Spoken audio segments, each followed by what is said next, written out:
Vážení hosté, milí přátelé, bratři a sestry, pokoj vám všem. Jak už říkal Pán Ježíš svým učeníkům, když se objevil ve vrchní místnosti, všechny dveře zavřené, všechno bylo pozavírané, on se objevil mezi nima. A taky bychom rádi, aby taky došel i mezi nás. Aby byl tady s náma, protože on říká v Evangeliu Jána, beze mě nemůžete dělat nic. Můžeme říct na to amen? Nemůžeme dělat bez něho nic.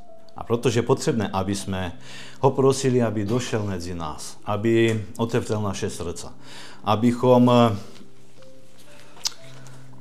vyčistili naše srdce. Teďka, když před náma je Večera Páně, Pán Ježíš byl ve vrchní místnosti a udělal něco, co do té doby ještě nebyl dělal. Ale předtím, než budeme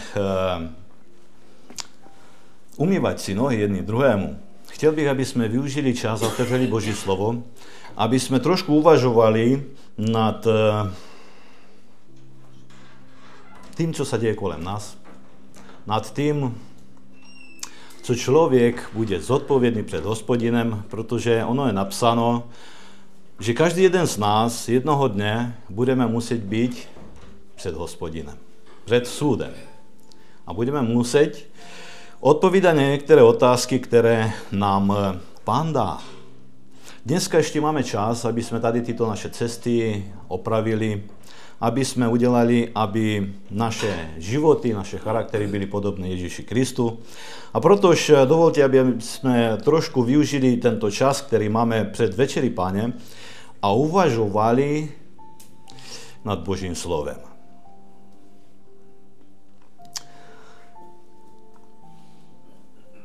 První Petrova 4. kapitola bych chtěl, aby jsme tady si otevřeli a budeme číst tady dva verše, které nám říká tady verš 7 a 8 takto. Všemu se pak přibližuje konec. A protož buďte středmi a bedlivými k modlitbě. Matúš 6. kapitola nám říká, nepečujte tehdy říkajíc, čo budeme jíst, anebo co budeme pít, nebo čím se budeme odívat. Nebo toto všechno pohané hledají. Vy zajistě Otec váš nebeský, že toho všeho potřebujeme. Ale hledajíc vy nejprv království nebeské. A všechno tady, toto, co my hledáme, co se stane. A vám bude dáno. Moji milí, chtěl bych, aby jsme pár minut, které máme před sebou, využili a mluvili o čase. Víte, že člověk nejvíc bude zodpovědný za čas, který jsme žili tady na této zemi?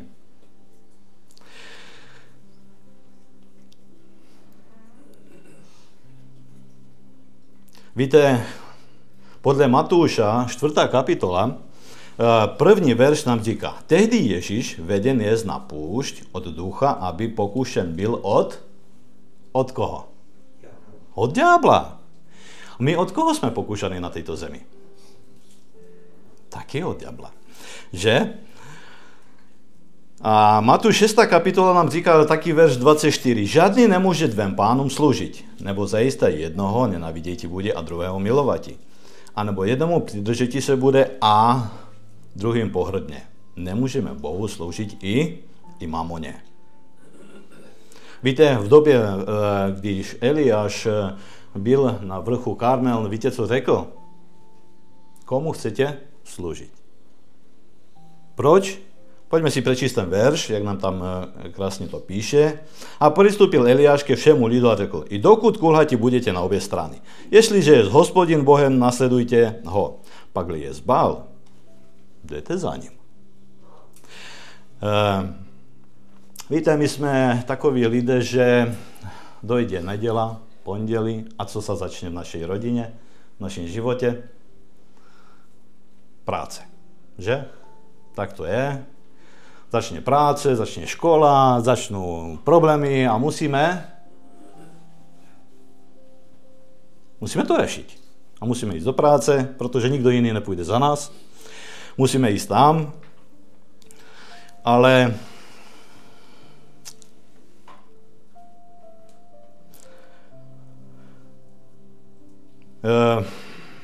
Když si to zobereme a se vrátíme do doby, když naši rodiče žili, prarodiče, jak to dělali oni?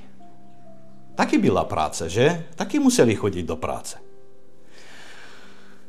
Ale když si to tak zobereme, jaké máme výhody my a jaké měli výhody oni? Pojďme to tak trošku probrať. Žijeme v moderní době. V dnešní dobu máme pračky, sušičky, máme myce stroje, žehličky, všechno moderní, že? Co měli oni v tu dobu? Neměli takové věci, že? Takové věci oni neměli. Dokonce máme i speciální truby, jo? Tam nastavíme to, dáme všechno, co potřebujeme, odjídeme, ona se sama vypne, v pohodě. Oni museli to hlídat, aby to nezhořelo náhodou. Ale víte, co je zajímavé? Oni měli čas. My ten čas nemáme. V dnešní dobu máme auta, které jsou rychlé. Jsou auta, které za 20 vteřin 500 km chytne. Na hodinu. A naši prarodiče co měli? Jak měli kolo, tak to bylo něco. Je to tak? Nevím, jako u vás na Ukrajině, ale u nás to tak bylo. Ale víte, otázka je, proč oni měli čas a my nemáme čas? Víte proč? Já vám řeknu. Víte, my musíme chodit do práce, aby jsme tady tyto věci udrželi v provozu. Aby jsme měli na elektrínu, aby jsme měli na plyn, aby jsme měli všechno, na naftu, všechno, protože jinak, až to nebudeme mít peníze, tak to nepůjde. Nebudeme mít elektrínu, nepůjde na pračka, nepůjde na myčka, nepůjde nic. Je to tak? A oni co měli? Naši rodiče. Prarodiče, babičky, dědečkové. Jednu svíčku a bylo v pohodě. A k tomu ještě měli čas, i víte na co? Na studium Bible. My dneska máme takové krásné světlo, můžeme si to rozhnout, můžeme študovat krásně, ale oni věděli víc jako my dneska. Je to tak, nebo to není tak? Víte, byla špatná doba, protože církev a stát byli spolu. Ano? To byla doba pronásledování. Byla to hrozně těžká doba. Ale lidé byli věrní. Ale víte, dnešní dobu nám říká 1. Petrova 5. kapitola, verš 8 takto. Střízliví buďte a bdějte, nebo protivník váš ďábel jako lev rvoucí obchází a hledá, koho by zožral. Dnešní dobu se tam trošku změnil taktiku. Už dneska není stát a církev. Ale taky je něco. Protože on trošku to změnil. Víte, bratři a sestry, dnešní dobu, kde tratíme nejvíc času? Protože mluvíme o času, ano, budeme zodpovědní za čas, který jsme tady na této zemi prežili, ale musíme zjistit, kde ten čas nejvíc tratíme. A co to je? Kde nejvíc času tratíme? Práca, potřebujeme peníze. A druhá věc, ještě je jedna, protože v staré době bylo církev a stát. Teďka je taky něco. Internet, televize, Facebook a takové tyto věci, které nám berou mnoho času. 2. Timotejova 3. kapitola nám píše první verš. Toto pak věc, že v posledních dněch nastanou časové nebezpečné. Nebo nastavují lidé sami sebe milující peníze, milující chlubný, pyšný, zlorečí, rodičům neposlušný, nevděčný a bezbožný. Bratři, psycholog Michal Barbaras řekl, ateismus změní křesťanství. My žijeme v té době. My právě teďka žijeme v té době. V roce 2004 lidi strávili na internetu 90 minut. No, na sociálních sítích. Denně, mluvím denně. Dneska, rok 2025, kolik byste řekli, že trávíme času za jeden den na takovýchto internetových stránkách a takové tyto věci? Kolik by ste mysleli tak podľa vás? Od 140 minút nahoru. Počítajte s tým, že za jeden život tu máme 5 rokov. 5 rokov stratených na čím? Tady na týchto věcech, které sú úplne zbytečné. Sú úplne zbytečné. A víte, řeknu vám jeden príbeh. Stalo sa to osobne mne. Bylo to pred x lety zpátky, kúpil som si nový mobil. A jak se tam pod ním chodil, našel jsem tam jednu hru. A říkám si, tak si to stáhnu, tak to není nič špatného, možná to určitě některý z vás mladí znáte, Farma to bylo v tu dobu, znáte to něco takového? No nič špatného není. Jo, tam prostě jenom ťukáš, vidíš, že tam musíš něco udělat, jo, pokosíš trávník nebo něco, říkám, no tak paráda, tak v zimě nebylo co na práce. Víte, ale ono to je nebezpečné. A je to nebezpečné, víte proč? Když by sa by to nebolo stalo, mne bych nebol věděl. Ale stačilo to 5 minut denně. Zašlo to jenom 5 minut denně. Došel se domů z práce, pěkně poobědal 5 minut. Jenomže časem, víte, co se stalo? To bylo 5, pak 10 minut, pak půl hodiny, pak hodina, pak jsem došel z práce, já jsem se ani nezoblekl, já jsem nestihnul ani jíst, jsem si zobral mobil a už jsem byl na tým. Manželka říká, běž zalejt zahradu. Však já to tady zaleju za 5 minut, v pohodě, nemusím tam jít. Tak se tam pracuje.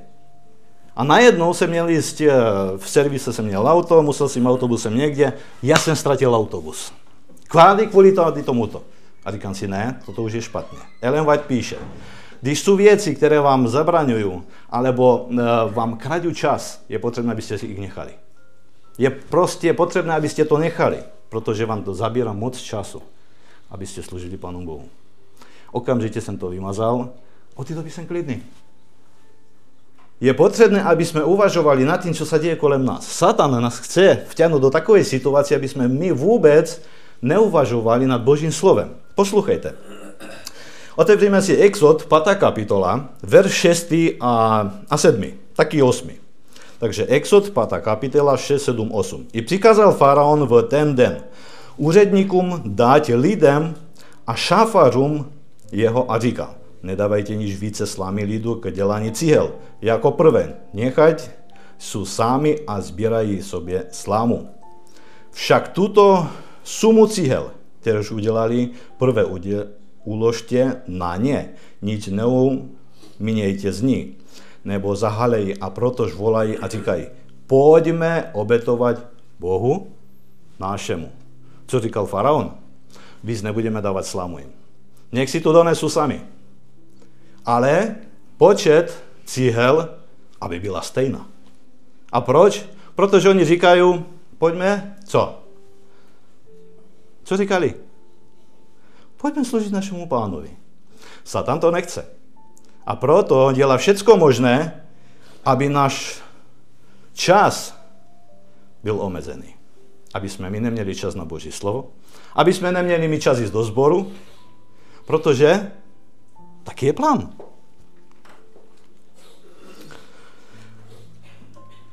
Víte, v dnešní dobu jsme ve velmi velkým nebezpečí. Jsou lidé, kteří dojdou do zborečku a říkají, hele, tady tento až bude kazat, tak to budou 2 hodiny. Je potřebné menší kazání, kratší kazání. 10 minut, 15 minut, konec, hotovo. A nebo, když není kazání, jak je potřebné, tak je to zlé. Je potřebné, aby jsme tady dělali pohyby, aby lidi neusnuli. A víte proč? Je napsáno, že Satan dělá, aby když to, co potřebujeme nejvíc, aby jsme spali ve sbore, aby jsme neslyšeli to, co se řekne, a když to budeme nejvíc potřebovat, aby jsme nevěděli, co to říkal kazatel ve sbore. Tak to píše Ellen Whiteová. Tak to píše Ellen Whiteová.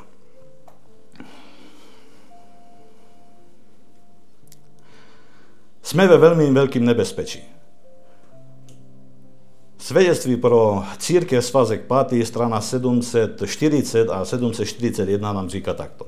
Satanovým stálým předmětem studia je to, jak udržovat mysl lidí zaneprázdněným těmi věcmi, které jim budou brániť v získavaní poznaní Boha. Chápeme to? Jednoduché. Co dělá Satan? Víte, on už je tady moc dlouho na této zemi a on zná lidi, zná lidstvo a ví, jak na nás. Snaží se je udržovat tak, aby se zabývali tím, co bude zatemňovat rozum a zmalomyslňovat duši. Žijeme ve světě hříchu a zkaženosti, obklopení vlivy, které směrují k svádění nebo skličování následovníků Kristových. On nechce, aby jsme věděli mi pravdu. On nechce, aby jsme věděli, v jaké době žijeme. On chce, aby byl klid, pohoda. Víte, byla doba, kdy Jeruzalém byl obklíčený a římským vojákama. A víte, co říkali vedoucí? Král podplatili knězoch a říkali, udržujte lidi v klidu. Všecko bude v pohodě. Všecko bude dobře. Jenomže o půlnoci co se stalo? Otevřeli se brány. Brány, které byly moc těžké. Kolik lidí muselo otevřít ty brány, aby se otevřeli? 20 silných lidí. Aby otevřeli brány Jeruzaléma. O půlnoci se otevřeli samé. To byl znak, aby oni utekli, aby odišli, aby si zachránili život. A je napsáno, že ti, kteří byli věrní, ani jeden tam nezahynul. Ani jeden neumřel. Všichni utekli. Jedině ti tam zůstali, kteří nevěřili Pánu Bohu. My dneska je potřebné, aby jsme študovali Boží slovo. Aby jsme věděli, co Pán Bůh od nás požaduje. Jakub, 4. kapitola, nám říká od 7. verše. Podejte se tehdy Bohu a zapřete se ďáblu, i uteče od vás. Přibližte se k Bohu a přiblíží se k vám. Je potřebné, aby jsme se přiblížili k Pánu Bohu víc.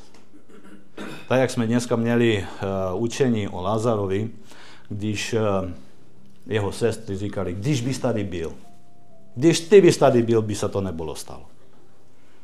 Proč? Jak máme tady napsáno? Přibližte se k Bohu, ne? A co udělá ten zlý?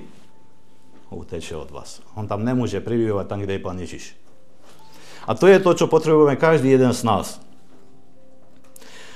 Koloským 3. kapitola, pár veršů nám říká takto od 1. verše. Protož povstali jste s Kristem a vrchních věcí hledejte, kdež Kristus na pravici Boží sedí. O vrchních věcí pečujte, ne o zemské. Nemo zemřeli jste a život váš skryt je s Kristem v Bohu. Když se pak ukáže Kristus, život váš, tedy i vy ukážete se s ním v slávě. To je to, co potřebujeme každý jeden z nás. To je to, co potřebujeme, když se přiblížíme k Pánu Bohu, co se stane. Je potřebné, aby jsme žili každý den s ním. Denně umírali svému já a Ježíš Kristus, aby bydlel v nás. Aby jsme mohli říct, už nežiju já, ale kdo? Ježíš Kristus vo mně. A už budu dělat ne to, co já chci, ale to, co ty, Pane Ježíši, chceš. Teď, když před náma je večera Páně, je potřebné, aby jsme otevřeli naše srdce. Aby jsme udělali místo Ježíši Kristu, aby on mohl přebývat v nich. Protože to, co se děje kolem nás, nám ukazuje, Pán Ježíš je blízko. Nevíme, za jak dlouho. A může se stát, že už nebudeme moct se stretávat tady. Dostaneme zákaz. Ale dneska ještě máme tu možnost. Ještě dneska můžeme být tady. Ještě dneska můžeme chválit a oslavovat Hospodina. Poslední verš, který bych chtěl přečíst, je u Galackým 4. kapitola 19. verš a nám říká: Synáčkové moji, kterýž opět rodím, až by Kristus formovan byl v nás. Mně nám Pán v tím pomůže, aby jsme byli formováni podle Ježíše Krista, aby jsme měli charakter Ježíše Krista, aby, když dojde si Pán Ježíš po těch 144 000, aby jsme mohli být mezi nimi. Amen.